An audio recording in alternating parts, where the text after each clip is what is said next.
Welcome, everyone, to another episode of What Do You Know with Joe. This one's a little bit special to me. I'm really excited to have this guest on. I'm sitting with the great Joey Demare, a.k.a. Joey Coldcuts, a.k.a. the greatest man ever. Joey, thank you so much for joining me, man.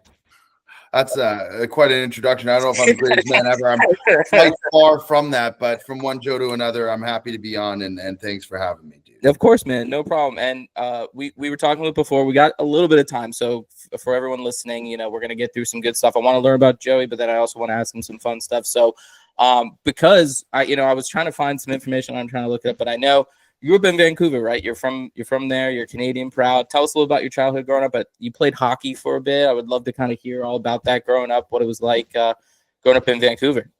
Yeah, I mean, Canadians take hockey seriously, and I was like no different. I started playing when I was really little and developed a real passion for it. Played high-level hockey all through my teens, and then really wanted to make a push when I was 15, 16 years old to go pro, which it was very tough to do. Unfortunately, didn't happen. I did play some junior level hockey and had some success, but I have friends now who played in the NHL. I have friends who should have been in the NHL and didn't play because of injuries or whatnot. So, there's a lot of factors and a lot of things that can kind of prevent you from getting there. And, I still enjoyed hockey even after I realized like the pursuit of that dream was probably one that was not going to be a reality.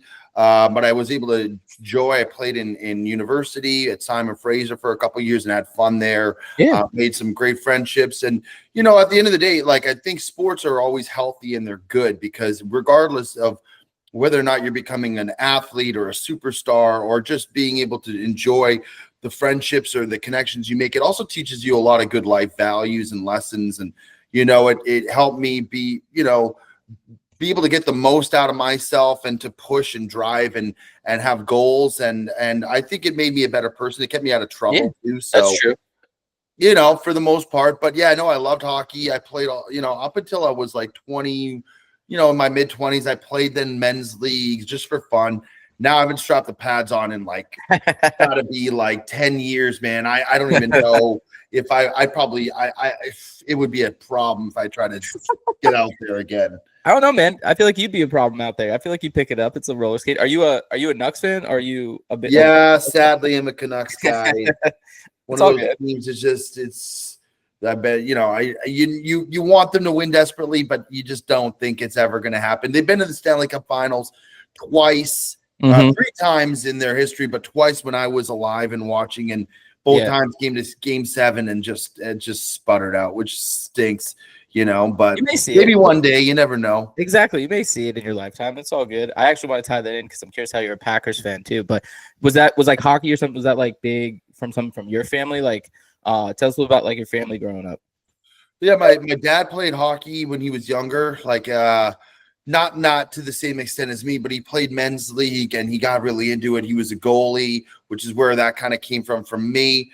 And hockey's just huge in Canada. Like hockey, like you turn on Sports Center, you turn on anything, and like the beginning highlights at the right at the turn of the hour, it's all hockey first, and then everything else comes after. Here in the States, it's like hockey's like the last thing you see, if you even see it on ESPN. It's crazy. So it's just like it's like larger than life. And being in Vancouver, we didn't have any other sports teams. We had like a CFL football team, but no one really cares too much about that. So the Canucks are kind of like your bread and butter. Hockey, growing up, you're going to games, you're watching it. It just becomes kind of like the thing that everybody wants to be involved in, or if they don't play, they just follow the Canucks very strongly. So yeah, it was just one of those things where I was like in early. And to answer your other question, my mom is from Green Bay, Wisconsin. There it is. So they're, growing up ever since I was little, like we always watched the Packers Sunday. It was like a mandatory thing. So like some people are like, oh, why does he cheer for the Packers? I mean, it's just kind of been brought up into it. And if you've ever been there, it's that town, that city is like engulfed within the Packers. It's the craziest thing I've ever seen. My uncles all have season tickets. I've been to a couple games. It's amazing. It's so much fun. It's kind of like you said. It's like the Canucks in Vancouver, right? It's like the bread and butter. It's tied into it exactly. So like kind of pivoting, right? We talked like talking in past school and things like that. what did you do like after school, after all that? Like, I know you didn't always work at the Four Seasons with Bob, but like, tell us a little about your career leading up to that, and then a little bit of, I know the story a little bit, but for those who don't, how you met Bob and like kind of where that all kind of started fumbling into. So, long story short, started going to university. Didn't know what I wanted to do, so Same. I felt like I was just going through the motions. And Right. my dad's like a teacher; he's like very much into education. And I was scared, but I was like, I'm going to be honest, because they're spending money to put me in university, and I'm not. I don't feel like I'm driven right now. So I took some time. I told him I was going to leave school. I was going to take some time off. I got into serving and doing different things in hospitality for a couple of years. And then I was like, damn, I got to figure out what I want to do. Cause I was 25 years old and I didn't have a, career, like a true career. I didn't have a degree. And I figured I wanted to pursue hospitality more. Went to school in Switzerland to one of the top hospitality schools in the world. So that was a big decision for me to leave home at that time. But I really wanted just to immerse myself in something and like get my career going. I did that for a couple of years, and then I came back and I got a job as like a manager in training at the Four Seasons Whistler, which is like an hour and a half away from Vancouver. Yeah. I worked there for 3 years, built my way all up into different positions and different managerial roles. And then after 3 years, it was like time for me to move on and get promoted. So for some reason, I don't know why, but I always felt driven and drawn to go to LA. I thought that was where I was meant to be, which is crazy because I didn't know anyone there at the time. Yeah. I had no relationships there. But I finally found a position that I wanted in Beverly Hills, which ended up being the hotel that Bob and I worked at. And I said, this is where I'm going to go. So I went there, and that would have been in 2016. I started working there, and then about a year and a half later of me working there is when Bob started working, and then we connected, and then things just kind of all went from there, which is crazy because life is just it's wild at like what you decide can take a turn and can bring you somewhere you never thought you would be. And here I am in social media, which I never in a million years would have thought would have been the play, but I couldn't be happier. Hey, you're good at it, so it works, man. You're crushing it with Bob Does Sports. I mean, for those who haven't seen it, because we have limited time, you need to go check it out. It's just one of the best things on the internet. And to keep going with that too, I'd love to kind of jump into some flip side of questions. I'm debating on which side I want to ask first, but I've asked this question. Yeah, that's whatever you want, man. Ask everything. This is going to be completely different than anything I just asked you. It has nothing to do with your background, but I've asked this question to like Dwayne Harris, Pro Bowler, Carl Alsner, plus like formula race, things like that. But I'm very curious. How many fifth graders do you think you could fight? Fifth graders? Yeah, you're talking like 10 to like 12. Like average size or like big old burly? I mean, let's go with that's a great point, and I get that. Let's go with like what you're in your head, like you're running the fifth grade. Let's go with like the kids from Vancouver, maybe who you were growing up with, those kind of fifth graders.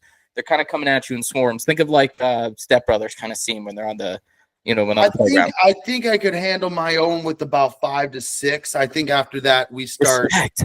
I think after that it starts getting really difficult. I don't know, man. Kids nowadays are more feisty than they were. They are. So maybe it's like 3. I don't know. I can't imagine fighting a kid, but if I had to, I'm sure I'd hold my own pretty decent. I think so as well. I agree.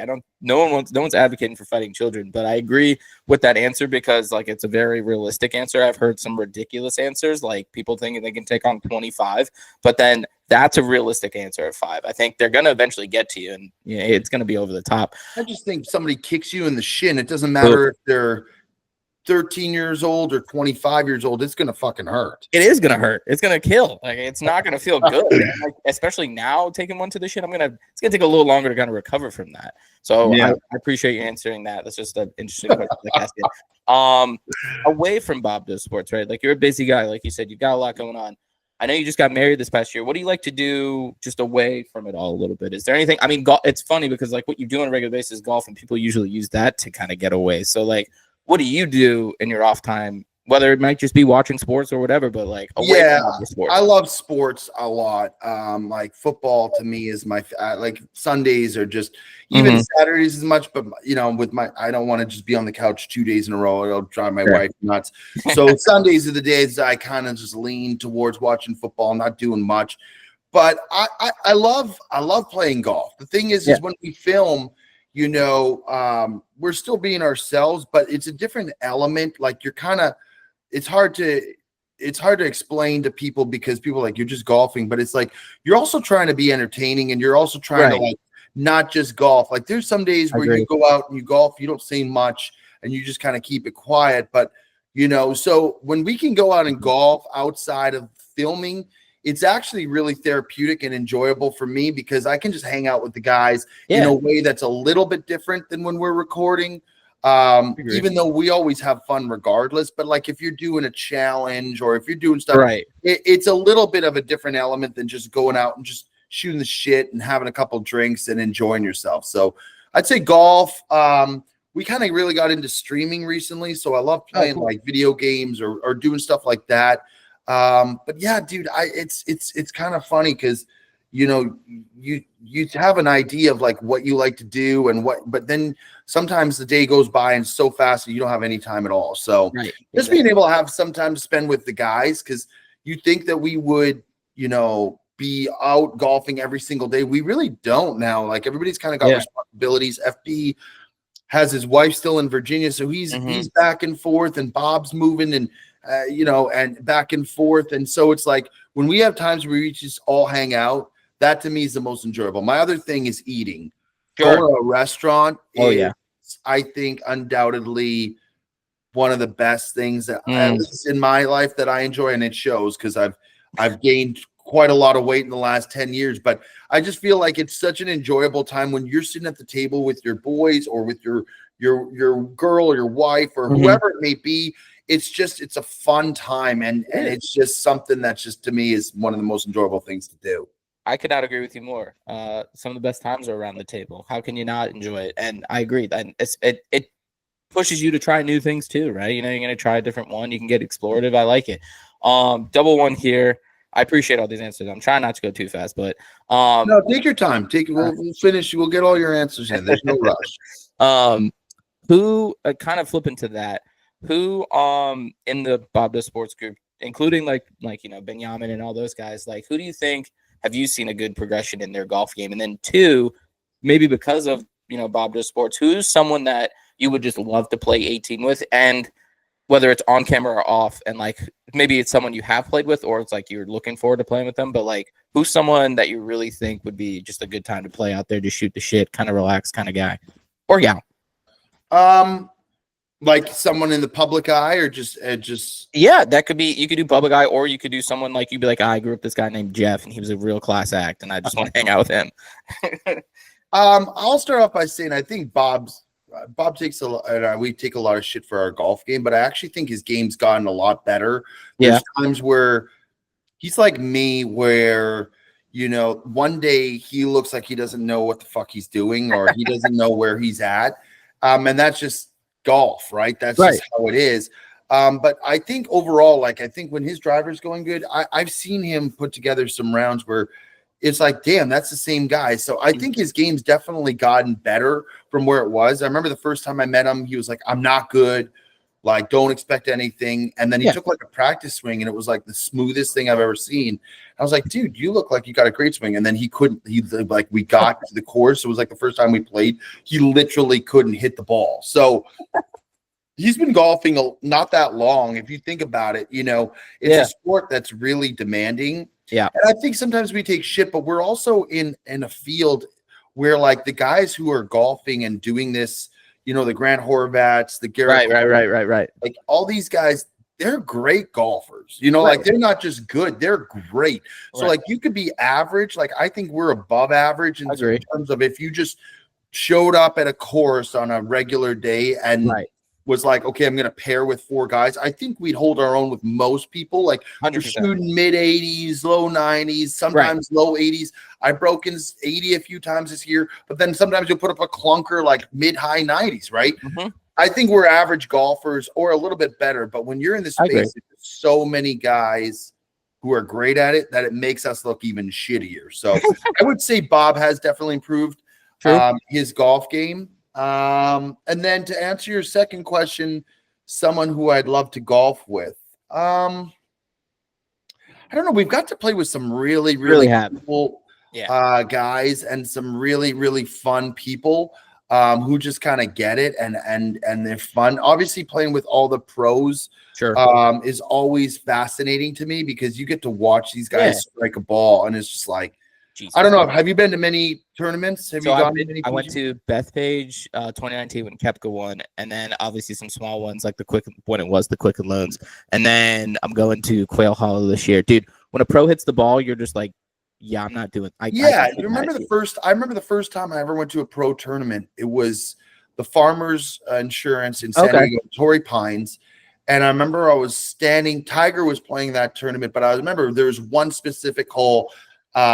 We were right behind the tee box, and I watched Jason Day hit a golf ball, and I was like, holy shit, man. It was like something I had never seen before. Right. So when you're playing with the guys and like you have one of these guys with you, and like we just played with John Rahm, and you watch him strike the ball, it's like, holy fuck, like it's crazy. So those to me are a lot of fun. I love playing with athletes too. Talked a little bit. I'd love to get Mahomes and Kelsey on the channel. I got a chance to meet them. You could do several years ago. I caddied for Josh, and I met them. That's right. And I've tried to get Mahomes on, and he's so. I mean, if you think I'm busy, that guy, got so much going on. But I think that they would be fun. We had Josh on, and I think like they crushed it. But they're also like just cool dudes, you know. Right, they can just shoot the shit and just. The other one I would love to do is I'm trying to set it up, and I think it'd be really cool is to do something with like Bob Does Sports versus Canucks, and like get like, you know, a few of the guys, you know, on from the team on. I talked to him a little bit, and he's down, so that would be really fun. But I don't know, man, because you think sometimes like somebody might be really cool to play with, and then you get them on the course, and they might be different than what you expect, or sometimes you don't expect much. Like we played with Brant Snedeker, and I was like, I don't know how his personality is going to be, and he was tremendous. So you never really know what you're going to get. That's true. Also, who would be yours? Like, who would be like your ideal? That's a great question, Joe. Well, I mean, to your point about hockey players, I spoke with Carl Alsner, and he said like hockey players love playing golf. So to your point, I think that would be a lot of fun to watch / like play with. I would love to try one guy or what? Is there one hockey player you like to play with? So I'm an old Caps fan. So if a guy like Peter Bondra or like Sergei Gonchar wanted to play, that'd be tight. Maybe Ole the goalie. That would be really cool. I mean, Ovi would be fun, but you know, I mean, that's like, I don't know if that would ever get like a hole in one on like one of his first. Exactly. It would be wild. You need to go nuts. Another one I think would be really cool would either be like an old school golfer, maybe like a Jack Nicklaus or like a Fred Couples or something, just to see, you know, that in action, because they still probably got it. That would probably who I would pick. Gretzky's a good golfer, by the way. I believe that. I was doing covering the match with Perez, and he was in it, and he hits the ball so straight every time, right down the fairway. I'm like, damn, this guy's got some skills. And he chirps too. He's got some trash talk. I could believe it because it's just the natural competitiveness. But I would, now that you say that too, I'd love to play with like let's see, I'm a big Yankee guy originally, so like I would love to get on the field with like a Jeter or like even like an old school like Tino Martinez or something. That would be fun. Just to shoot around with. I think that would really be cool. Now it's funny you say that because I didn't even think about my answer, but yeah, there's so many people. Like at the same time, like you said, you have that expectation, right? Also, it's just fun too. Sometimes you could catch me on a day and I'd be like, I just want to go play with like 3 of my boys just because it's gonna be a good time, and I know what kind of to expect. But no, I think either a Yankee or a hockey player would definitely be up there. Because you never know. Or sidebars, Andrew Santino. I feel like I've seen him play on Instagram. I played with him actually. He said he was a lot of fun. Yeah, he played with him. I think he lives in I think he was in Nashville or something. But yeah, he said he's actually quite a good golfer, and he's really funny. So might be somebody that we should try to get him on the channel. I think he'd be great. But I think so. Yeah, when you're having fun and you're just golfing, it doesn't really matter who you're playing with. Right. But when you can meet some of these people, like the first time I went to Tahoe, I met some of these guys, and like back then meeting Aaron Rodgers was like so cool, and Packers fan bringing it together. But like I think it's like one of those things, it's like when you're out there, it's just like you're having fun regardless. So it's not like you need somebody like that to have a good time, but it's just cool to connect and see a different side. I played with Jerry Rice. He was fucking awesome. He was a super awesome guy. He was in our pro-am when we played. Swing? Huh? He got a good swing? He's got a pretty smooth swing, man. Yeah, he's pretty solid. Like, but he's out there. He just looks sleek and like he's just a good guy. He's a lot of fun. And then Charles Barkley, I just watched him play, which he's a riot. So watching that hard question. When you ask a question, it's like you start thinking about it. There's so many different people with different personalities and what they bring that it's like it's hard just to pinpoint one person that you'd want to golf with, you know? Exactly. That's a fair point. It's hard to really narrow it down because even then you could go back and do top 5 and you're like, I should think top 10. So last two things really just kind of want to narrow down. And again, you've been great. I appreciate it. So one is, who do you think I should interview next? It could be someone either or like a profession, because the big thing I try to do is just talk to a bunch of different professions and different backgrounds. I just spoke with Brian Husky. He you may recognize his name, but either way, he's like the guy. Like, he's been in a lot of stuff that you probably just recognize from. But he was like, you should talk to a death doula, which is like I've never heard of before. And he was like, what? A death doula? It's the person, dude. It gets, not to get too deep here, but like basically it's the person that like transitioned you from like when you find out you're in like hospice or something like that. It's a lot. But he was like, you should talk to them. I was like, okay. So anything in between there and God, dude, I was like, okay. So yeah, dude, like, not to get grim there for a sec, but like who do you think would be someone fun to like learn background, or like anyone fun just to talk to? I mean, it really depends what you're trying to like, who you're trying to like appeal to, and what your audience is right. I think a lot of people have good stories, and a lot of people have a lot of cool things to share. I agree. There's a podcast that someone was telling me about where this guy goes out and interviews like lawnmowers and like different regular people. Who is the celebrity who does that? Is it Theo Vaughn? It might be. Could be. Well, I think it was somebody initially, and apparently it was very insightful because you get different aspects and different perspectives from all these other people. But I don't know. I would say, like if you're sticking within the golf YouTube world, like we'll just stick with that. Sure. I think like a guy like Grant Horvat is a really cool guy. He's got a lot of perspective, and he comes from a real golf background. Yeah. And he's really in many ways like changing the game. Like I think we changed it in certain ways, but now he's like teaming up with Phil and doing stuff. Like he's really kind of set his own stage, and plus he's gone through a lot of adversity and leaving good and having to establish his own brand. I think he's got a lot of cool things to share. So that'd be somebody in the space that I would also say. But I don't know, man. That's this part of the thing when you have a podcast is you get to choose your narratives and your direction and who you want to go to, right? So my biggest thing would be like, do what you think is best for your podcast and what you enjoy the most, right? Yeah. And stick with that, because that's going to get you the furthest. I appreciate that. And I think it gives me perspective of that question, just because like at the same time, right, you want to pick someone, but you also love getting from different perspectives. So I appreciate that. I think I'm gonna hold on to that too. Last thing, is there anything like you wish more people knew about, or like something you're really passionate about that like maybe not a lot of people do or know about? I give you this time to kind of get on a soapbox and be like, hey, like no one really knows about this, or like I'm really passionate about, like, I don't know, like you said, Discords, or like streaming. I don't know, something that like you're really passionate about that you would like to share.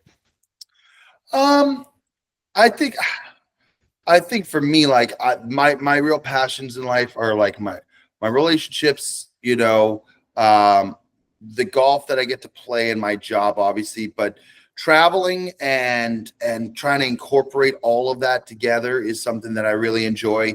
And that's part of the reason why I really enjoy golf so much, is because the aspect of like, you can play anywhere, right? So then it kind of creates like, me and my buddies would go on these golf trips and we'd go in different places. You get to experience golf immersed within travel and like creating experiences, stuff like that. So that's something I'm really into, but I don't know if I have something specific to tell you. I don't know, man. I'm pretty much an open book. What you see is what you get, right? I'm just passionate about like my life, and I'm blessed enough that I have a really good one, and I'm, you know, I have a lot of people who love me. A lot of people can't stand me, and I'm good with either. But I'm just kind of who I am. I'm always going to just go my way. And I think that, like, yeah, I don't know. I don't know if I have a good answer for you there, man. I don't know. That's a good question. Weirdly enough, man, that was a great answer, because I think that kind of wrapped up. I think just asking you all these questions, it's kind of like what you said. You never know what you're going to get. Joey, you're a very holistic kind of guy. You kind of, after talking to you for this past, 30 minutes, I think your perspective on things is really cool. And I appreciate, like the things you value, such as family and relationships and friends. That's the same stuff I kind of value. So like being passionate about that, being passionate about those things isn't something that's like not a good answer. I think a lot of people could relate to that. So in itself, man, I think that was really good. I think life in general is something to be celebrated and enjoy. I agree. Because it's, I mean, someone like myself, I've seen kind of all different ends, from, I think the thing with us is that we have like a little bit of a relatability in the sense that, the average guy can like turn our channel on and be like, oh, that's just like me and my boys when we're all like FP, me and Bob, we all came, from different worlds where we had to work a regular job and grind and do stuff. And so I hope that we will never lose that aspect of like being appreciative of what we can do and the fun opportunity that we have in front of us. But life is just awesome, man, because you don't know what it could take, right? You could interview somebody and get a viral clip, and then it could go crazy, and then all of a sudden people are watching your podcast that didn't know you before. And social media has been able to provide people with opportunities now that we never had before, so it's a really cool thing. But for me, I'm just super grateful for the opportunity to be able to live the life I live and meet the people that I do. And I kind of feel sometimes like I'm in a revolving door that I shouldn't be in, but I'm just going to enjoy the moment and keep making the most of it, That's awesome, man. I love that perspective. And it's like you said, it's the inspiration to things like me trying to do this show and like just trying to grow, and kind of like we talked in the beginning, just continue to have that attitude and that hunger just to try and do things. But just because at the end of the day, like it's something fun to do, and I love talking to people, and I love learning from individuals, some of you as yourself. So I appreciate it, man. And I really appreciate your time today. Before I let you go, Joey, is there anything else you wanted to share, or is there any, can you give us one little, what do you guys got next? Little spoonful? We got some really cool matches coming up. We got one with we got a big match coming up with the pro golfer that's going to be awesome. We got some trips coming up. We got in the new year, we got a trip to the Dominican Republic, which is going to be really cool. We're going to play some really cool golf courses. We just filmed a really funny Christmas holiday episode that I think is going to back a lot of people up. But yeah, we got a few things under wraps, and 2025 is panning out to be another busy but really awesome year. Before you go, what's your goal like with your podcast? Because I think, I started a couple podcasts now, and I think it's like the one thing with podcasts, it becomes really saturated. There's a lot of people trying to do their thing, but what's your goal? Like if someone asked you with your podcast, like what's your goal? Like where are you trying to take it, or what's like the end game for you? Are you just happy to be able to like look back at the end of the day and see that you put out a bunch of different things, or are you trying to get to some place through it? Like what's your goal with the podcast that you got? Well, I appreciate that. It's, right now, the end goal would be obviously kind of like what you said. I could make it a full-time thing. Don't know what that would look like, but I think whether that happens or whether it's not, kind of enjoying the ride in the sense that I could look back, look on the people that I've talked to and the great relationships I made there and still be happy with what I've done. I'm, fortunate enough that I have a job that I can balance this with. So it's hard to say that like, who's to say like this isn't, the best situation for me. And if it means that I just get to make some great relationships and meet some cool people, that's okay with me. Obviously big goal, right, would be, you get to, you make a living out of getting to interview and discuss, have good conversations with individuals and learn from their perspective and learn about what they're doing.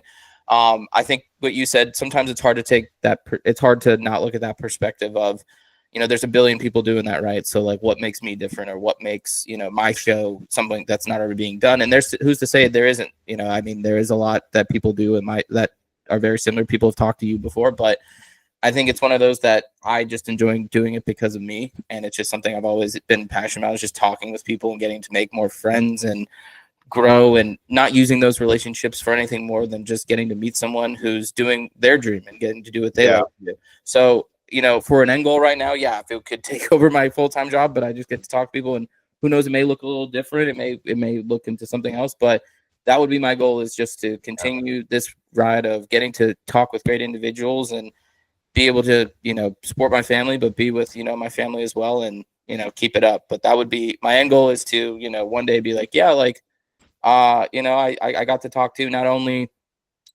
former quarterbacks or, pitchers and things like that, but I got to talk to a neurologist, or, someone who's in nursing or CRNT. Or, I just talked to my buddy who works for like Ernst & Young. There's so many different backgrounds and perspectives. And like you said, everyone's got a great story, and I feel like, why not share those stories? So that's kind of where my head is with this. And it's the right mindset. Yeah. As long as you enjoy what you're doing and like you have fun with it, that's the biggest thing. And that's like what Bob and I always said, is that like, whether something comes of it or not, like we're not gonna like stop doing what we're doing and having fun while we're doing it, right? Exactly.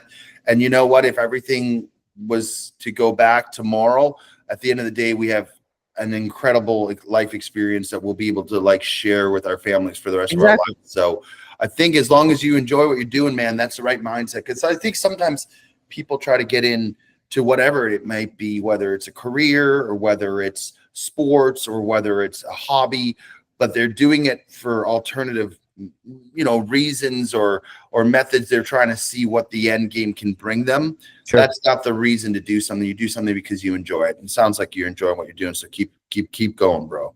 I appreciate it, man. And with that, Joey, I'll let you go. I appreciate your time, man. And I'm going to hold on to everything we talked about. You're a friend of the pod, you're a friend of the show. So I'm happy to, talk with you, and we'll still be watching you, I'm sure. Outside of a few of my buddies who are gonna, how can you not? How can you not? But it's one of those things too, where like, this is just a lot. This one was a little bit, special to me too, just because of watching you guys from the beginning. And I have a billion more questions, but we'll save them for a rainy day. Joey, you've been great, man. I really appreciate it. I know you're really busy, and with that, we'll head to the outro. But thank you, brother. It's been awesome. Have a good one, man. Nice meeting you, dude. All right, later, Joe. Bye.